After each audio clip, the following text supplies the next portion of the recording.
ملعون ابن زیاد بدنہاد نے امام حسین علیہ السلام کے سر مبارک کو کوفہ کے کوچہ و بازار میں پھروایا اور اس طرح اپنی بے غیرتی و بے حیائی کا مظاہرہ کیا۔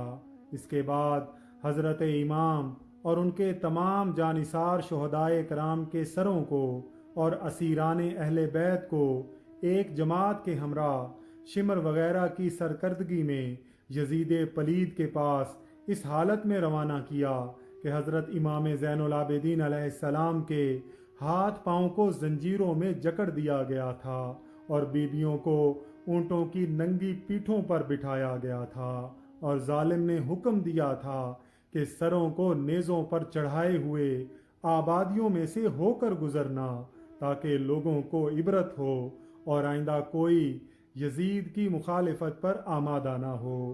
جب اشقیاء کی جماعت امام عالی مقام کے سر مبارک کو لے کر پہلی منزل پر ایک گرجا گھر کے پاس رات گزارنے کے لیے ٹھہری تو رات کو جب یزید کی فوج کے افراد شراب پی رہے تھے تو ایک لوہے کا قلم غیب سے نمودار ہوا جس نے خون سے یہ شعر لکھا: اترجو امتن قتلت حسینہ شفاعت جدی یوم الحساب، یعنی جنہوں نے حضرت امام حسین علیہ السلام کو شہید کیا ہے، کیا وہ اس بات کی امید رکھتے ہیں کہ ان کے نانا جان صلی اللہ علیہ وآلہ وسلم قیامت کے دن ان کی شفاعت کریں گے؟ اور بعض روایتوں میں ہے کہ دیوار پر یہ شعر پہلے سے لکھا ہوا تھا۔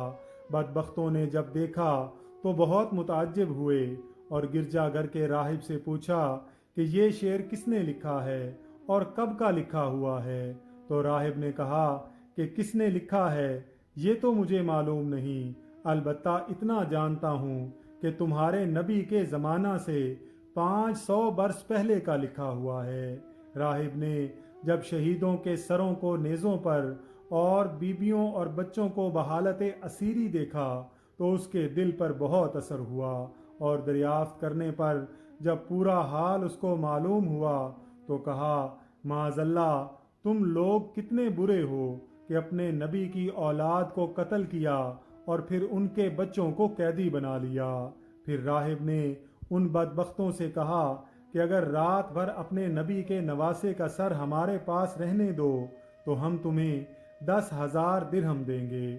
وہ لوگ اس پر راضی ہو گئے۔ راہب نے رقم ادا کر کے حضرت امام عالی مقام کا سر مبارک لیا اور اپنے مخصوص کمرہ میں لے گیا۔ پھر سر انور، چہرہ مبارک اور مقدس زلفوں اور داڑھی کے بالوں پر جو گرد و غبار اور خون وغیرہ جمع ہوا تھا دھویا اور عطر و کافور لگایا اور بڑی تعظیم و تکریم کے ساتھ اپنے سامنے رکھ کر اس کی زیارت کرنے لگا۔ اللہ کریم اس کے اس ادب سے راضی ہوئے، اس نے اپنی رحمت کے دروازے کھول دیے۔ راہب رونے لگا اور اس کی نگاہوں کے پردے اٹھ گئے۔ اس نے دیکھا کہ سر اقدس سے آسمان تک نور ہی نور ہے۔ جب اس نے سر مبارک کی یہ کرامت دیکھی تو صدق دل سے اشہد ان لا الہ الا اللہ و اشہد ان محمدً عبدہ و رسولہ پڑھ کر مسلمان ہو گیا اور صبح کو سر انور ان کے حوالے کر دیا۔ امام حسین علیہ السلام کے سر مبارک کی تعظیم کی برکت سے راہب ایمان کی دولت سے مالا مال ہو گیا۔ اللہ تعالیٰ سے دعا ہے کہ اللہ تعالیٰ امام حسین علیہ السلام کے صدقے ہمیں بھی راہ ہدایت پر استقامت عطا فرمائے۔ آمین یا رب العالمین۔